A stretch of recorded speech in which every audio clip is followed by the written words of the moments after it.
gang. Got a Yamaha here. This is from the early 80s.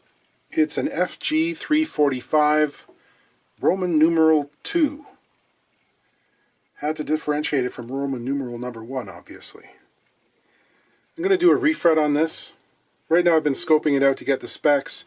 The setup is a bit high by my standards. 7/64ths on the bass, 6/64ths on the treble, but the player likes it. He digs in, he's a pretty hard picker, pulls up and slaps and snaps and stuff, so he's happy with it. Checking out the relief in the neck though, it's pretty bowed. It's about 16 to 17 thousandths in the middle of the neck. I'll certainly straighten that for fretting. That will of course change the action, as will putting in a taller fret wire, but I have orders to just shim the nut and saddle for him because he likes to make his own. It's fun for him. With a straighter neck, I bet the action would come down into the very nice range. And it's a good thing because there isn't much height left to work with on this saddle. That's the thing with these Yamahas. There are some good ones, but a lot of them are reaching the stage where the action's becoming unplayable.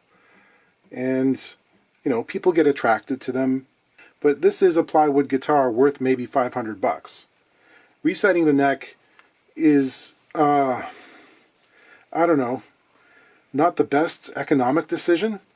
Don't be one of those guys who goes to a pawn shop and pays $150 for one with the idea that you're going to get someone to make it perfect, because yeah, it's not going to happen. This one is going to be interesting to me as a test subject because the owner did a little research and he found a size of fret wire that I've never seen before, and I really like the numbers on it. I actually had to go and special order it from the factory because no one stocks it, and I'm not sure why, because it's kind of ideal for refretting. Let's have a look at the numbers here as they stand. These are quite narrow. They're around 78, 79 thousandths. And somewhere in the range of 28 to 30, depending on where you are on the board. Averaging probably 30 thousandths, which is playable, but on the low side. Most players these days want something a little bit bigger, and certainly the width on these is quite narrow. The other thing we want to be careful of in this guitar is, he's going to try and maximize the amount of string spread. This neck isn't particularly narrow at the nut end, it's 1 11/16. But on this end, things get really narrow. The string spread on this, which was probably designed for the hands of small Japanese children, is 1 15/16. You know, whereas a Martin or something add 1/4 of an inch, basically. So these strings are quite close together. He's going to try and spread them out by making a new saddle for it, which will take this out towards the sides of the board. We got to be careful, obviously, about how we shape the ends of the frets. With strings off, I'll check out the state of the board here. Things are pretty straight up into the 6th fret. Yeah, that's kind of funny. Between the 6th and 7th fret there is like a gap of, oh, probably 10 or 15 thousandths. Just in that one fret. Narrows a little bit on the 7th and 8th, and by the 9th it's pretty much gone back to flat. So there's just a localized little dip right in here, which is, that's okay. Otherwise, things look pretty good.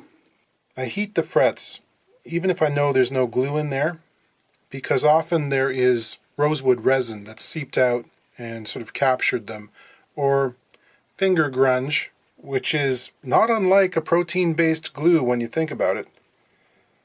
Heating that up just makes things loose and kind of lubricated.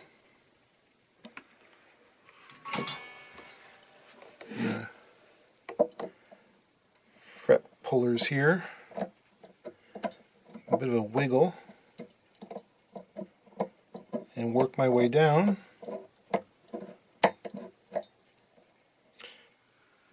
And very little damage. You see that I took the time to score along the sides of each fret before trying to pull them out, and that gives us this little line here which keeps the chippage to a minimum. Okay, here's this new fret wire I'm going to be working with. This is a product from Jesker in New York. This is FL45085.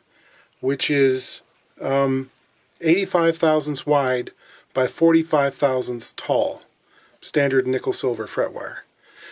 That 45 is really attractive because when you're dealing with this fairly narrow wire, the kind that you would use for a Martin or a Taylor, most of it comes in a height of around 39 thousandths, which is great if you're doing a refret on a perfectly straight board or something that you're building. But in the case of some old stanky fingerboards that have all kinds of dips and valleys and stuff, and the player wants to maintain the appearance of the board, if you put that 39,000 wire in there and then dress it, it's possible that you'll have one fret that's maybe 36 thousandths tall right next to another that's 30. So having that extra little bit of height can be of use. I mean, a lot of people like a slightly taller wire these days as well. So I'm hoping these will fit in the slots reasonably. I had one issue with a Jesker wire once where I was doing a refret and the slots were just too wide for it. The Jesker wire seemed like it had a slightly narrower fret tang, or at least the barbs on them were maybe not as pronounced. So it was quite loose, to the point where it would not stick in the slot. Just checking these ones here from the Yamaha. They're just over 30 thousandths in width, and just about a 1/16 of an inch, just over 60 thousandths in terms of the tang depth. The new stuff seems to be about 35 thousandths wide, so it's slightly wider, which is a pretty good thing. And the height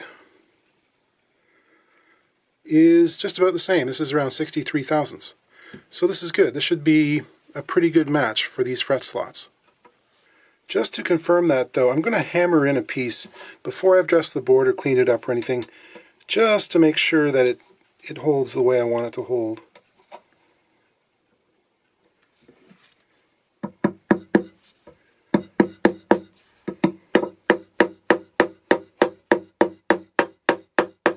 Yeah, I can tell that's going to be fine.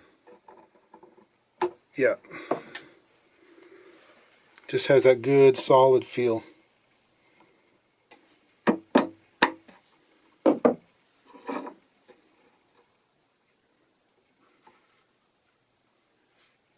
Here I'm just checking to make sure my leveling beam clears the tuners so I won't be sanding into them.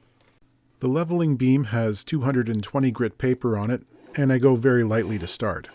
It tends to skate over the oily surface. It's very slick. We'll see that there's considerable wear down in the first position. It's pretty deep, but I'm not going to sand completely through that in this case, as I want to maintain as much fingerboard thickness as possible for this guitar, because we have a very low saddle and those heights relate to each other. I'll have to clean the paper several times as it clogs up with the rosewood resin. You'll see that I sand in the direction of the string path, which is parallel to the edges of the board. I've always done this.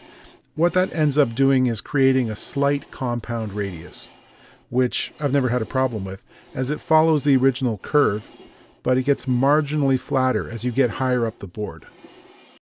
Here we can see that dip between the 5th and 6th frets. I sanded up to 2400 grit with micro mesh, and now I'm going to put on a very light coat of tung oil. That will make glue cleanup easier on after the frets have been installed. Not getting any down into the slots, just gliding over the top surface very lightly. Using the slot depth gauge to confirm that these are definitely deep enough. Here I'm using a small triangular file to chamfer the top edge of the fret slots, breaking that hard corner. It will make installing the frets easier, and there'll be less damage if they ever have to come out again. I'll use the fret bender to roll a radius into the straight length of wire. This should be just a hair tighter than the radius of the board, so the ends contact first. You can see a slight gleam of light there in the center. Because this board has binding, I need to clip off the ends of the tang so there'll be an overhang. I gauge this by eye, and I use a special cutter derived from a sheet metal nipper to do the trimming. We have to cut the tang a little bit short to allow it to spread outwards when it gets installed. If not, it could push out or even split the binding if things get dry and the fingerboard shrinks. There's always a little remnant of tang left after nipping, and have to file that away. If you don't, the ends of the frets will look kind of ragged after they've been filed and finished. this will look much more appealing. I put a little bit of fish glue in the slot and I'll tap it in, get it ready for my press. People ask about glue. This is one of those cases where I agree with several of my peers. I definitely hear a tonal improvement with frets that have been glued in. They also tend to be more stable over time and less prone to lifting, which is cool, but I really like the sound and the added rigidity. So get these tapped in on the corners, move my way across the board. This is almost perfectly seated now anyway, but I give it a squeeze with the fret jaws. I'll clean up any glue squeeze out with a damp paper towel and then move on to the next fret. I have to let these dry for at least a day, and then I can come back and trim the ends flush and begin the leveling procedure.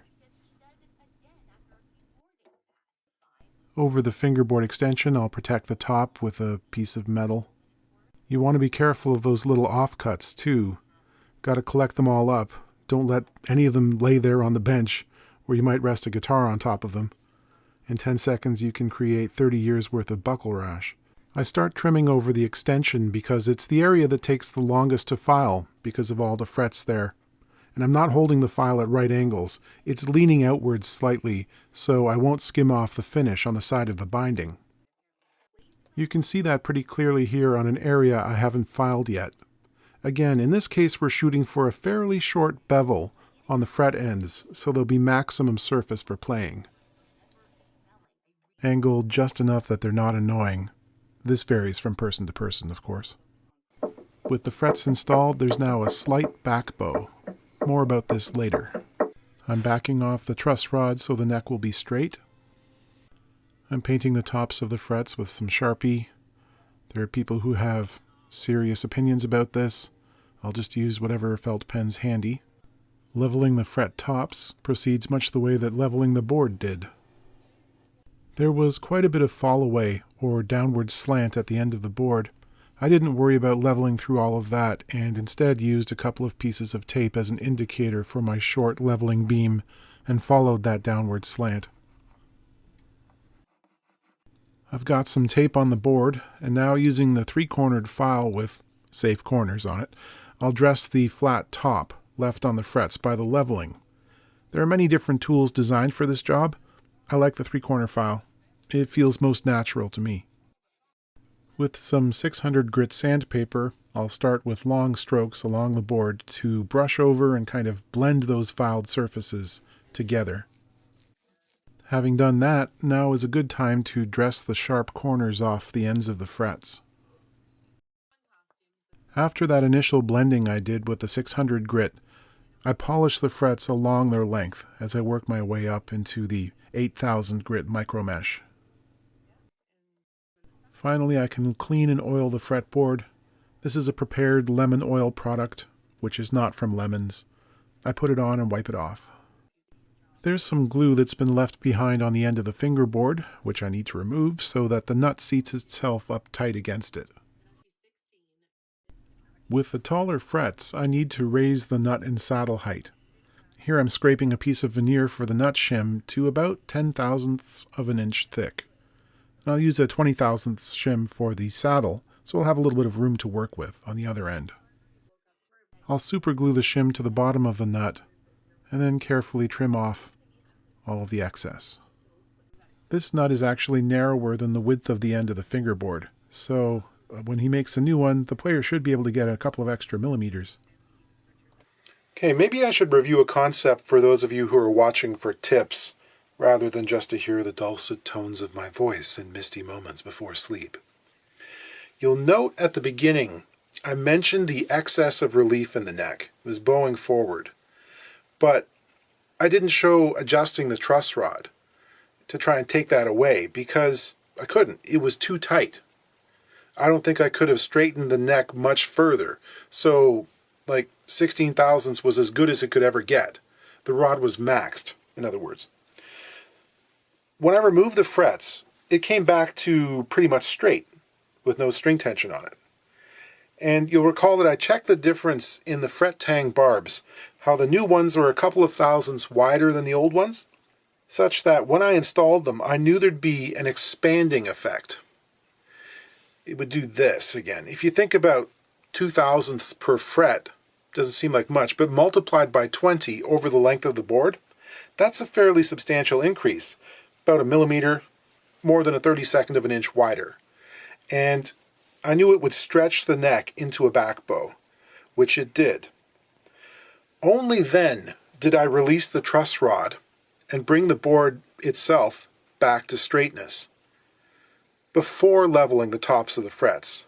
It means the board is straight when at rest, and the fret tops will be parallel with the board. And then to get back there, I had to back off or loosen the truss rod, which means when string tension goes back on, if the neck gets some forward bow, now I have adjustment room in the truss rod that I can use to straighten it out. This is the kind of thing, you'd kind of want to develop some sort of formula for, but guitar necks are so individual that the formula would only work for one neck. So unfortunately, some of the stuff is intuition bred from experience. I didn't use the neck jig this time because the action parameters make it unnecessary. I knew I could get good action for an acoustic like this. But the concept is essential for times when you're going to use a jig on a guitar with a maxed out truss rod. And you want that low electric action without losing half of your new fret height. Because if you jig the neck up in the shape it takes under tension, then back off the truss rod for leveling, there's no place for the neck to move or back bow because it's being restrained by the jig. And if you sand the board level in that configuration, you're introducing discrepancies. So in that case, I'd level the board off the jig, just like today. Put the frets in, get that back bow, release the truss rod so it relaxes into straightness. At that point, it might be necessary to do some re-leveling in portions of it. Then you finally get to string it up. It'll take a forward bow. You can now adjust the truss rod because there's room to move. Then you put it in the jig and level the tops of the frets. Yeah, that's a lot, but it's the kind of thing you have to consider. The neck jig is fantastic. It's essential in some cases, but it also requires some thinking while you're using it. One of the reasons I'm excited about finding this particular size of wire is several times a year I'll encounter a situation where somebody plays mostly in first position. They completely wear out the first 4 frets and all the rest are pretty much like brand new. So if you can just replace those first 4, you save the customer more than $200 and you don't have to throw away 17 perfectly good frets. On Martins or Taylors with the thin medium wire, sort of like we call it vintage wire, usually it's around 80 thousandths wide, it's about 2 millimeters, and the standard height is 39 thousandths, just under 1 millimeter. That's the size you can get from Stuart McDonald and Dunlop. In those partial refret situations where there might be some irregularity in the fretboard, a little bit of twist here or a dip, there might not be enough height to match the rest of the board with 39 thousandths. It can fall below the level of the other frets, at which point you're not leveling these 4 here, you're leveling all the others down to their level, which is really annoying. You lose more fret height, and then you got to recrown everything. So 45 thousandths means that's not going to happen. Less work for me, less expense for the customer. So yeah, I'm going to contact my supplier for Jesker, which is nextgenguitars.ca. Not a sponsor, but they are great people. Super quick shipping, and I don't have to worry about the border. Never had a problem with those guys. I'll see if they can stock this. All right, I'll put some strings on. It's going to have some 11s on this, 11 to 52s, and then we'll play it a little bit and see what it sounds like.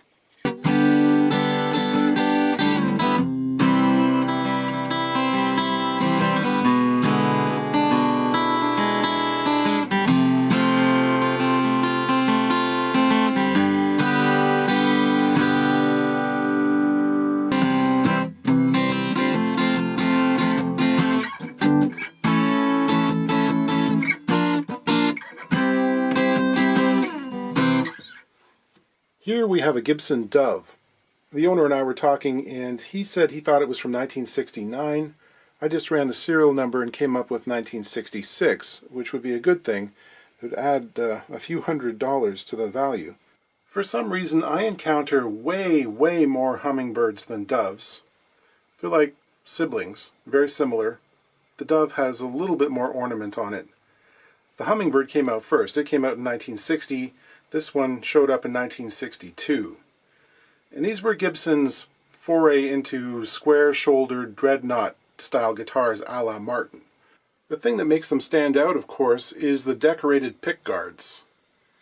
The Dove's has a bit more bling in that it's got an inlay of mother of pearl. The other thing the Doves have is the fanciful looking bridge, which I just called exuberant in a post on Instagram. It's sort of like Batman meets Conquistador. I don't know, there's a very thin line between gaudy and beautiful, and somehow this tramples all over both sides of the line. I think it's great. Cosmetic features aside, the Dove and the Hummingbird are very similar, basically the same on the interior. A few years ago, actually, I was working on a newish Hummingbird. I was inside the sound hole with a mirror, and on one of the sound hole reinforcement patches, there was a little laser engraving that said Dove on it. So the parts are swappable, basically. This has the split parallelogram fretboard inlays. You know, it's all aimed at a certain segment of the country and western market in the early 60s, when every part of a stage outfit had to be dripping with embellishment. It was the age when people were putting on giant oversized pickguards, blinging everything up, having their names put onto their Martins with mother of pearl or abalone. And yeah, they went full force on this guitar. Gibson was apparently getting quite a few of these back for warranty repairs, and in the late 60s they beefed up the bracing design inside considerably, which took away a lot of volume. And then of course you've got the adjustable saddle and this honkin' big bridge, which colors the sound as well. They give you sort of a scooped EQ.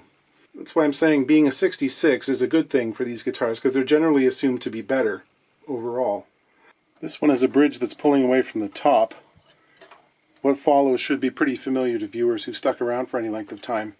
I've got to pull this off, clean up the surfaces, and stick it back down. This is the variation with the full ABR1 style adjustable bridge, which is, you know, it's a lot of metal and a lot of moving parts. This one has got the nylon saddles, which actually fits in really well with a 1966 date. But these have started to degrade a bit. A couple of them have broken, although there's still enough of a takeoff point to make them functional. Those are getting more difficult to find to replace. You can make them out of other plastic, but it's a big job. Isn't this gigantic bridge just a big tone suck? And yeah, maybe. But at this stage in the game, you leave it as is. It's not like you're going to pull this off and put on a different style of bridge. No. If that's what you want, you go and buy one of the tens of millions of other guitars available and leave this one as it is, because it's evocative of an era. You can't do away with this bridge. Other differences, the Hummingbird has mahogany back and sides. These have maple. And the biggest difference is probably the scale length. Doves have a longer scale. It's 25.5 inches, whereas the Hummingbirds are the traditional Gibson scale length of 24 3/4. Past experience has taught me that Gibson did not remove all of the lacquer under this bridge, so now would be a good time to score around the outline before I take it off the guitar. So when it gets reinstalled after removing the excess finish, it'll go back in exactly the same place. The other thing I need to do is remove the secret screws. I've put a little water around the dots, let it sit for a few minutes, and then I'll heat them up and soften the glue. Just pop them out. The one on the treble side is really thin. Now I can heat up the whole bridge. This one wasn't very much trouble at all. Didn't take very much for it to come loose.